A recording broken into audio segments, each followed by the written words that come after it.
In 1886, Friedrich Nietzsche published a work that would shatter the comfortable certainties of European moral philosophy with unprecedented force and precision.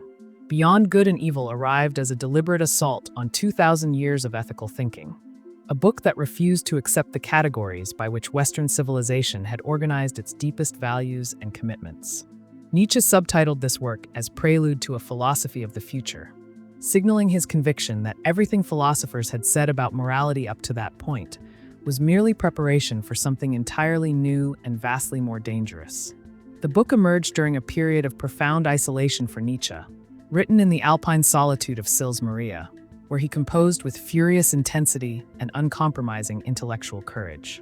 What he produced was not a systematic treatise, but a collection of 296 aphorisms and essays, each one designed to unsettle, provoke, and fundamentally reorient how we think about truth, morality, and the human condition itself.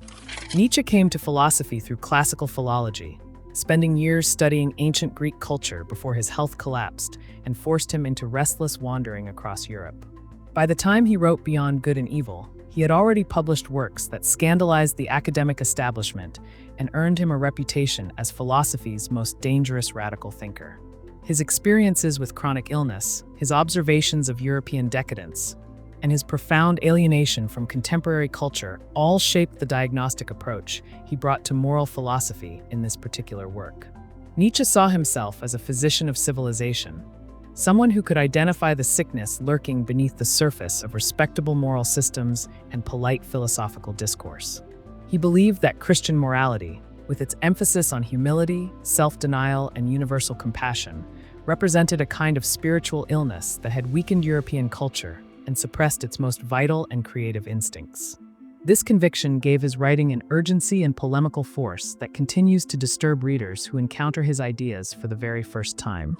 At the heart of Beyond Good and Evil lies a revolutionary claim about the origin and nature of our moral concepts and the systems we have built upon them. Nietzsche argues that what we call good and evil are not eternal truths discovered through reason or revealed by divine authority, but rather human creations with very specific historical origins and psychological functions. He traces what he calls master morality and slave morality as two fundamentally different ways of valuing the world and organizing human behavior according to competing visions of excellence. Master morality, associated with aristocratic cultures, affirms strength, nobility, pride, and the distance between higher and lower types of human beings without apology or shame. Slave morality, which Nietzsche connects to Christianity and democratic ideals, inverts these values by celebrating weakness as meekness, resentment as justice, and equality as the highest moral principle worth defending.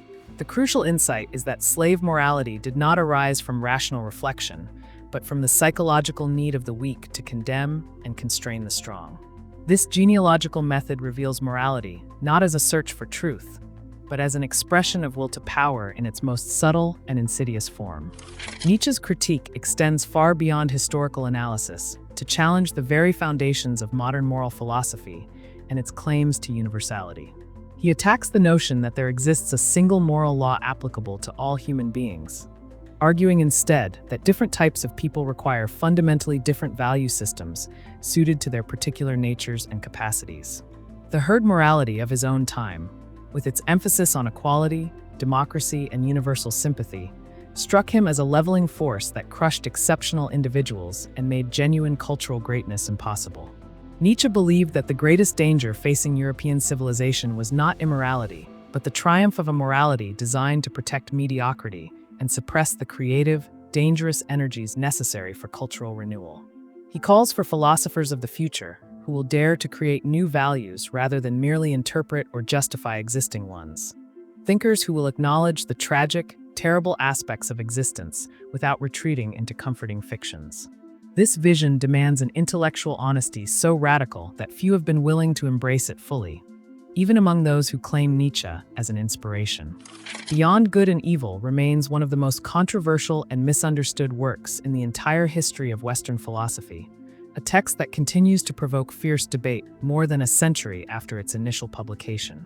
Nietzsche's ideas have been appropriated by movements he would have despised, distorted by readers who extract convenient phrases while ignoring the deeper complexity of his thought and method.